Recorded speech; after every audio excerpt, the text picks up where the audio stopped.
Hey guys, welcome to another video. Today we're going to be changing my dual battery system over to 24 volt.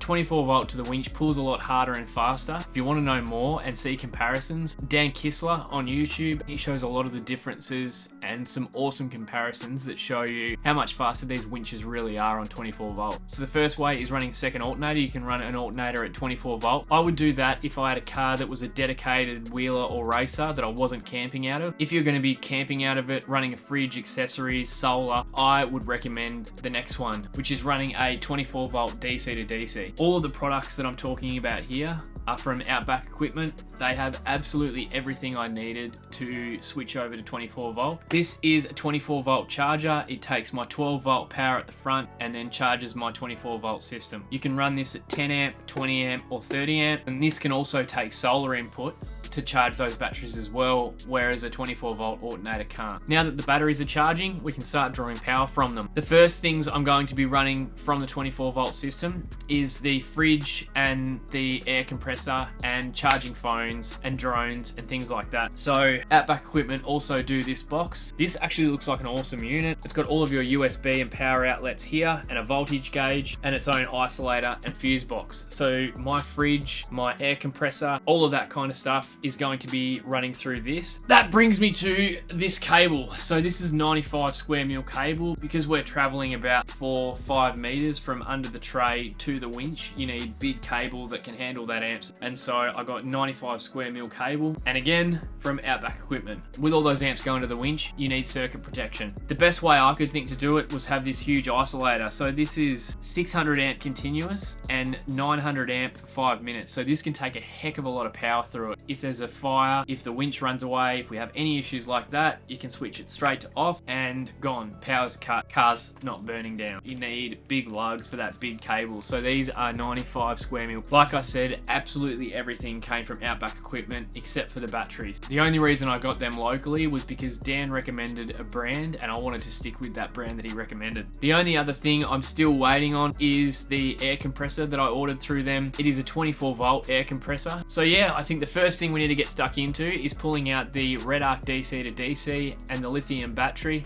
That's another thing we're going to be removing. The worn 8274 is going to be going on the GU, and this car is going to get a brand new Red Winch Cobra. That's not going to be here for another 10 or 12 weeks. So for now, I think I'll just get the 24 volt system hooked up to this.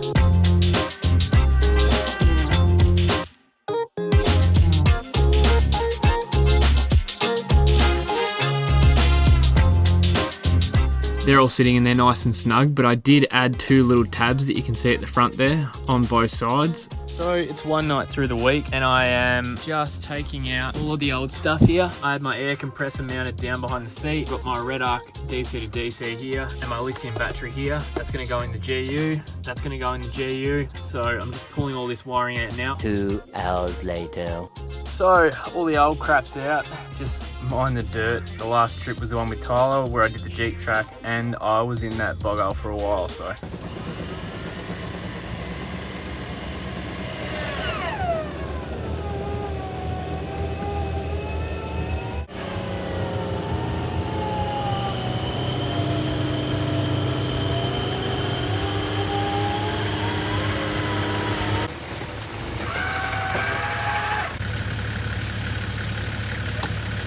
Got a little bit of cleaning to do, but anyway, I think that's where I'm going to mount the box. I'll be able to check the voltage of the rear batteries and do all my charging from these ports here. That'll also run my fridge through it and my air compressor through it, and then over here I've got the DC to DC, and that will feed power through the floor and to the batteries, which is just behind this rear wall. All I've done really is just rip stuff out, ready to mount all this stuff in, and just sort of mocking up where I'm going to do everything. So I reckon this might be where we start this actual job. So all I've done so far is I've hooked up a new cable that goes from the battery back to here. I did grab nearly everything I could think of from Outback Equipment, but there was a few things that sort of slipped my mind, like getting new cable to run from the front batteries as well as terminal lugs and a few MIDI fuses and stuff like that. My red arc DC to DC was mounted up here, and so I think that's where it's going to stay mounted. I'm going to put it up in there like that. Alrighty, so we got the DC to DC mounted just here. At the moment, I've just got a couple of tech screws. That's the way the red arc one was. I've got vehicle ignition, which is here, positive and negative from the front, which is there. It's just a matter of feeding it to all these ones underneath here. So I've just got to get a terminal for the ignition. And so for all the inside wiring, I've got some cloth tape. I mean, overrated over the other stuff. It's just a lot neater.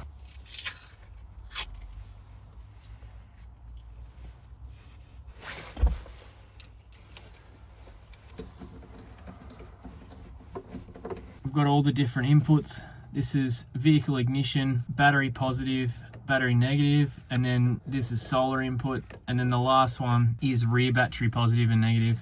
And this is just an earth that earths up to the unit behind here. You can't really see it. This is the positive and negative from the front battery. So the next thing I'll do is cut that to the right length, and that'll go up into the bottom of the system there as well. One thing I did buy before taking on a job like this is a really good set of crimpers. This can crimp these lugs all the way up to 120 mil squared. The big cables that I'm running to the front winch, they're gonna be like big cable. And so, yeah, you need a good set of crimpers. I think I got these for like $70 or $80 on eBay and just got them in advance. They are really awkward to use.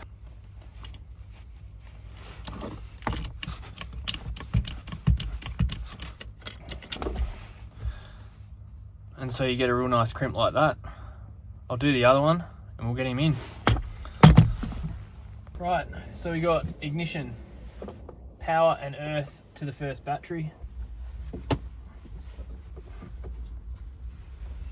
So I'm now on to making the linking line that goes between the positive and the negative on the 24 volt bank. So the way I've been doing this is you cut a little ring off like that, and then you push that along. We're going to use that to slip this over the end. Push it back on like that. So then you just do a little nick in that ring, pull that off, and then you can push this all the way on. You end up with no little frays sticking out the sides. I've got my 95 dies in this.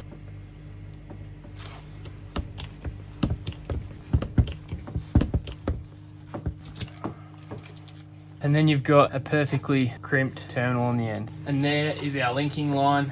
So that's going to go from the negative of one battery to the positive of the other, and that becomes a 24 volt bank. All of my other accessories will come from the other positive and negative. So then conduit over the top, heat shrink over each end, and we'll just torch that.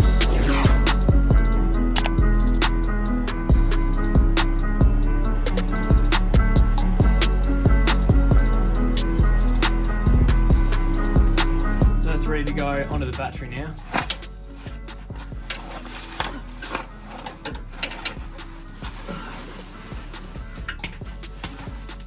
This is a pain in the ass, but that's all right. I won't have to get in here very much. For stacking batteries up in series, you got to go from the negative of one to the positive of the other.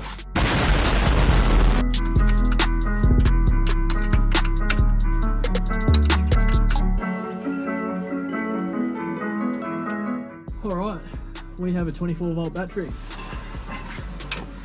So just to update you a bit, what we've done is we have sent the wires from the 12 volt system back to the DC to DC. We have run the ignition system to the DC to DC. We've turned my 2 batteries under the tray into a 24 volt bank. And now I'm just running the cable to go from the DC DC to the 24 volt bank. So I just need to terminate those last 2 now. And the end of that's here. That's going to end up in the charge out on this. I'll put the ring terminals on the end of this. We'll get her into here and then we'll see if she turns on. Hopefully you can hear me, but we have 24 volt charging. So I think it's time to have a bit of a clean up. But yeah, that's the 24 volt system all up and running. So that's pretty much the first half of this done. I think we're going to call it a night there, and I'll check back with you guys tomorrow night or on the weekend on Saturday morning.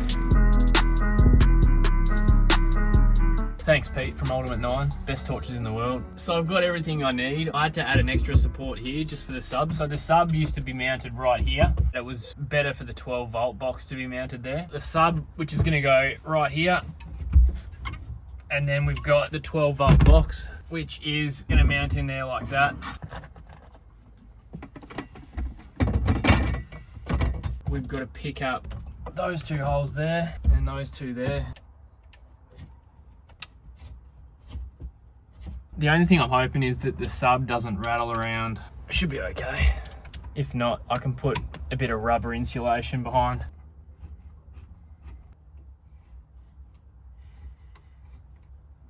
All right, it's all mounted. So, sub mounted, 24 volt box mounted. Like, we're getting really close now. We're nearly ready to run 24 volt wires up to the winch. But yeah, I'll show you what it all looks like.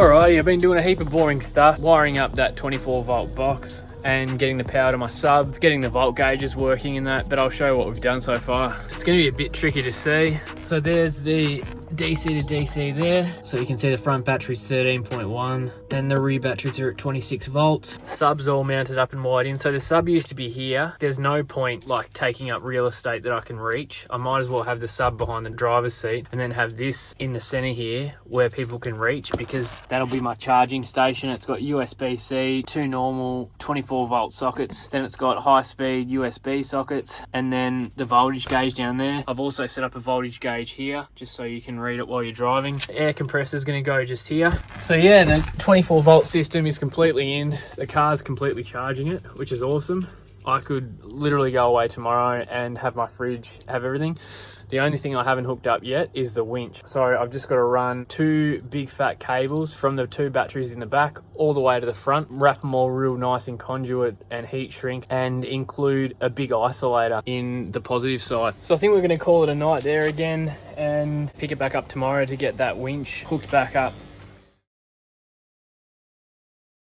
I am moving on to wiring up the winch. This motor has been really good. Lately it's been winching out really slow because I have no freeze pull. You've got to be winching it out. This terminal, which is the out terminal, was really loose last time I did it up, and so I'm thinking it's probably torn away on the inside of the motor. So before I run 24 volt, I'm just going to take this motor off, and if it's something I can fix, then I'll probably put this motor back on because all the bus bars fit it. If I can't, then I'll chuck this Warn motor back on. After talking to a few people, these Warn motors are actually faster than the bullets. It's just that the bullets can take a lot more abuse. Like the brushes in them can take a lot more mud and water, that you can stall them out for a lot longer before they spit the dummy. But yeah, these ones are quicker. I don't know if I've mentioned it yet in the video. I have a brand new winch on the way, which is a red winch. That's still about 8 weeks away. So for now, I'm going to be sending 24 volt through this one. And so to do that, I want to make sure that terminal's right. So we'll get that whipped off.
Yeah, I can see what's happened. I'll try and get a camera in here.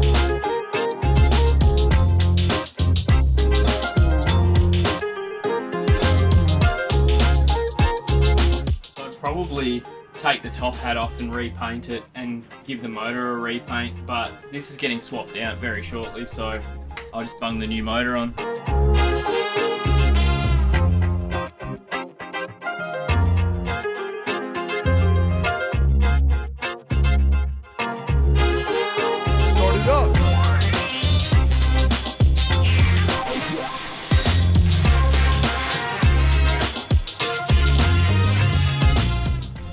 run into a bit of a pain in the ass where only one of the bus bars fit. That one fits, but in and out signals both don't fit. So I found a bit of 50mm squared. Considering 70mm squared is fine to go from the winch to the back of the car, you know, a piece of 50 squared this long will be fine just for the in and out signals for now. Again, as soon as I go to the Red Winch, they have bus bars and everything that comes with their aux motor. But yeah, all this is just because I had to take that bullet motor off. If you're running a bullet motor, then you run the same system. All right, so I've made a couple of cables to replace the bus bars.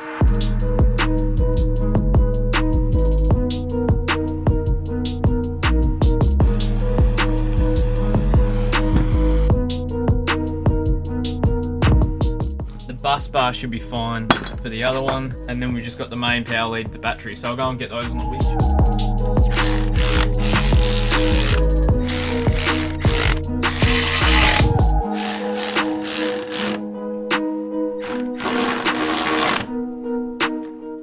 Alright, the winch is all sorted. All I've got to do now is run the main power back to the 24-volt battery.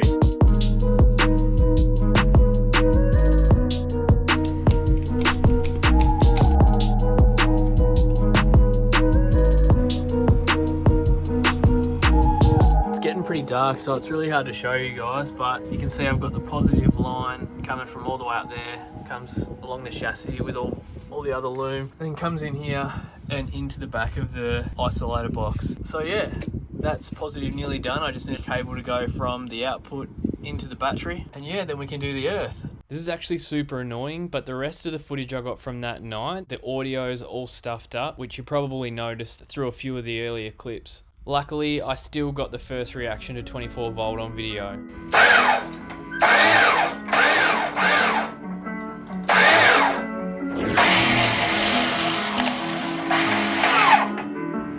Holy crap.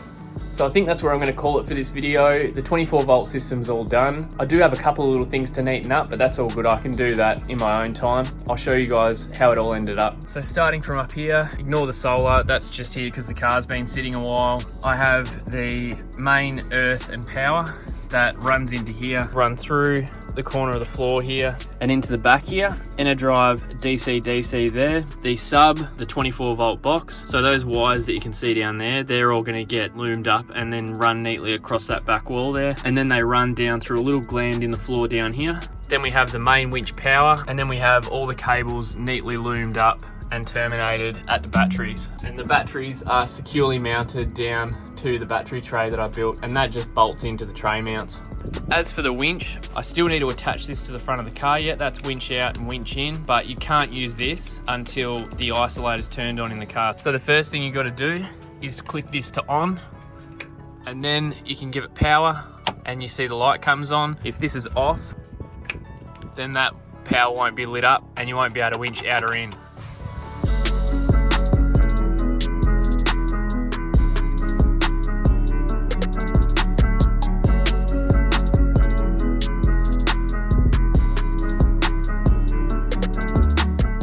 I did put a story on Instagram just seeing if there was any questions that you wanted me to answer, and all the questions that came in were pretty much ones that I've answered throughout this video. One question was, have I done a build episode on the winch? No, I haven't. I built this winch before I was doing YouTube. So this winch is just a worn 8274. I did have the bullet on it, but you saw why I took that off. It's got a giggle pin brake shaft upgrade. I have welded an alloy brace on it, and it's got the free spool delete. Because of that free spool delete, and because you are overvolting a 12 volt motor to 24 volt, you can't just hold the button down when it's not under load. And so free spooling the winch out on 24 volt is a pain in the ass because you've got to press the button over and over again. And so yeah, I would highly recommend air free spool. But like I said, I do have a Cobra coming, and this is just going to live out its life as it is on the GU. I would rather just get a new one. And I'm also really keen to test out the Cobra. But yeah, thanks heaps for watching, guys. I appreciate your time. Hope this was helpful. And if you do have any other questions that I haven't answered, feel free to reach out, and I'll see you guys soon.